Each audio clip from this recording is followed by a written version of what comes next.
আমি Sajjad Hossain, technical engineer of TND technology company limited. আজকে আমরা আসছি একে সিরিজের ইনস্টলেশন ভিডিও নিয়ে। আমাদের একে সিরিজে দুই রকম স্পেসিফিকেশনের এনপিআর হয়, একটা হচ্ছে 4 চ্যানেল, একটা হচ্ছে 8 চ্যানেলের। আজকে আমাদের কাছে আছে 4 চ্যানেলের এনপিআর, যেটার মডেল হচ্ছে TCR3104, এবং আমাদের কাছে আছে বুলেট, একে বুলেট, যেটার মডেল হচ্ছে TCC321N। এরপর আমাদের কাছে আছে একে সিরিজের টারেট, যেটার মডেল নাম্বার হচ্ছে TCC320N। আজকে আমি দেখাবো কিভাবে এগুলাকে ইনস্টল করতে হয়।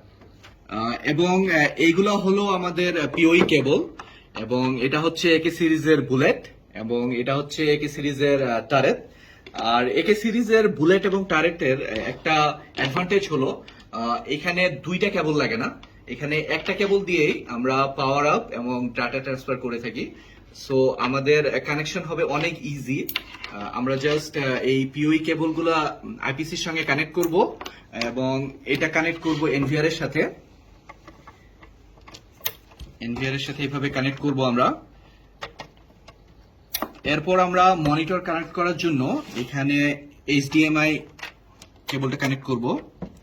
তারপর আমাদের জাস্ট এনভিআর এ পাওয়ার আপ করার জন্য এই কেবলটা ইনস্টল করব। এরপর মাউস আমরা এই ইউএসবি কেবলের সাথে কানেকশন নিব, and the connection is done. আমরা যখন কানেকশনগুলো দিয়ে দিব, আমাদেরকে জাস্ট 10 সেকেন্ডের মতো অপেক্ষা করতে হবে। 10 সেকেন্ডের মতো অপেক্ষা করলেই আমরা ভিডিও দেখতে পাবো। কারণ এটা হচ্ছে তিয়ানদের নতুন এনভিআর এবং নতুন আইপিসি। নতুন এনভিআর এবং নতুন আইপিসির জন্য আমাদেরকে কোনো আইপি কনফিগারেশন কোনো কিছুই নিজে থেকে করা লাগবে না। আর যদি আমরা আগের কোনো ইনস্টল আইপিসি বা এনভিআর এর সাথে এটা কানেক্ট করতে চাই, তাহলে আমরা ম্যানুয়ালি কিভাবে কানেক্ট করব সেটা এখন দেখাচ্ছি আপনাদেরকে। আমরা প্রথমে চ্যানেলসে যাব। চ্যানেলসে যাওয়ার পরে আমরা এখানে সার্চ করব। এখানে যখন আমরা সার্চ করব, তখন আমরা এনভিআর এর সাথে যতগুলা আইপিসি কানেক্ট করছি সবগুলাই উপরে চলে আসবে।